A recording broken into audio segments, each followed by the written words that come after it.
Welcome back to Patriot Network TV. I want to talk to you today about Project Gunrunner, Project Gunwalker, and Fast and Furious. Now, most of you have been following this, but it's important to get this in context. So let's start with, and this is from an article written by Rory Cooper in the Heritage blog, The Foundry. I want to give this paragraph to you. I'm going to read it to you because I think it just is a perfect encapsulation of the story to date.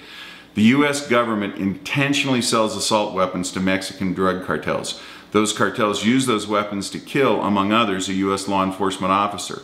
The White House deflects questions on the subject. The director of the Bureau of Alcohol, Tobacco, and Firearms and Explosives, who watched the gun sales on video in his office, stonewalls Congress. So does the Justice Department. The whistleblower that has exposed all this is fired. Okay? The question that Rory Cooper asked, is this a paperback novel or is it the real-life Obama administration scandal? Time's up. It's the latter, not the former. Now, it is critical to understand exactly what has happened here. And I want to spend a second and localize this. Here in Prescott, Arizona, a friend of mine who has a small gun shop had the following occur. And by the way, we did this story on my radio show months ago. But a friend of mine who has a local gun shop has a gentleman come in. Gentleman's got an Arizona driver's license. He's got another ID that shows him to be a retired member of the U.S. Marine Corps. He wants to buy 10 AK-47s. My friend calls into ATF and says, I have a gentleman here, he wants to buy 10 AK-47s, and I just, everything looks right, but I don't feel comfortable doing this. ATF, has him read the license, the driver's license number, and the identifying number on the ID from as a retired Marine, and they say, sell him. No, you can't not sell him. You can't refuse, blah, blah, blah. So my friend sells these weapons to the guy and he leaves. Next day he comes back and he wants to buy 10 more. My friend says, and I quote, I don't need your money that bad. Don't come back to my store again. Nobody who's using guns for legal purposes is buying 10 AK-47s a day. Now, I am stunned when I hear this story from my friend. He tells me that as he began to dig into it, he found out that there was in place a program that was attempting to get guns sold to quote-unquote straw buyers that they knew would sell those guns to the Mexican drug cartels.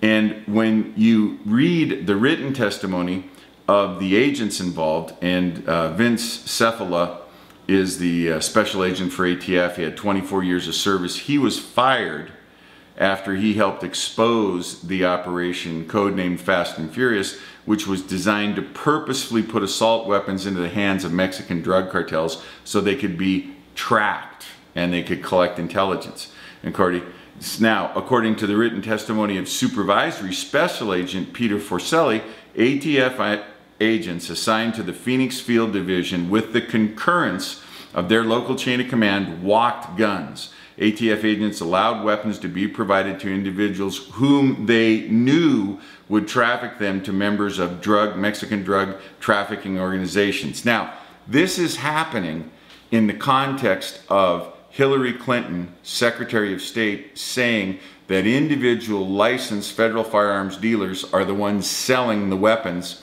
to the drug cartel. And keep in mind, we're talking about a drug cartel army, and I don't want to insult anyone by calling these people soldiers, because they're not what we would call a soldier, but that's how they're referred to in the cartel lingo.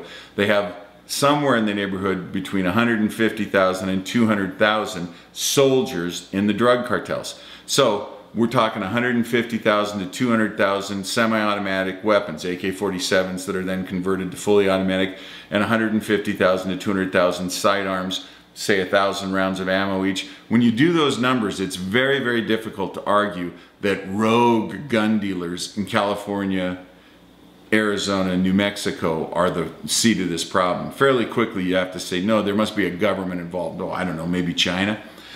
And it's very, very difficult to see how this program could have ever worked, especially when you see, and I want to quote again, the goal was to uncover large criminal conspiracies across the border without informing Mexican authorities. Without informing Mexican authorities. The ATF facilitated over 2,500 assault weapons entering Mexico illegally. The only modern tracking method was a rigged up GPS Radio Shack instrument that Forcelli took it upon himself to install, since the other tracking method would be serial numbers on the guns. The tracking devices failed, according to Forcelli. Now, what we have here is a classic large government bureaucratic screw-up. People who, and for my Marines and Army folk and people who've been in the military, you'll recognize this phrase. The REMFs are the people organizing this. The field operators, the line operatives of the ATF were scared to death about this and protested it vehemently. Now, what's the net result of this? Dead Mexican citizens killed at the hands of the drug cartel members who were provided with weapons through this program. That's tragedy enough, but beyond that, we have the unbearable, tragic murder of Border Patrol agent Brian Terry.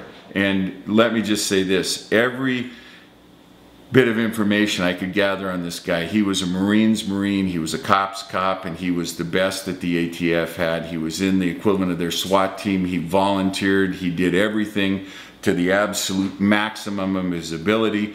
And the only thing you can say about this guy is he just absolutely embodies Semper Fidelis. He was loyal beyond death. He was forever loyal and faithful. And he did exactly what he was supposed to do. Unfortunately, the ATF had this horribly conceived and executed plan that was based on incorrect assumptions. And now you've got evidence saying that the Attorney General, and the Attorney General is really being cornered on this by both Grassley and ISA.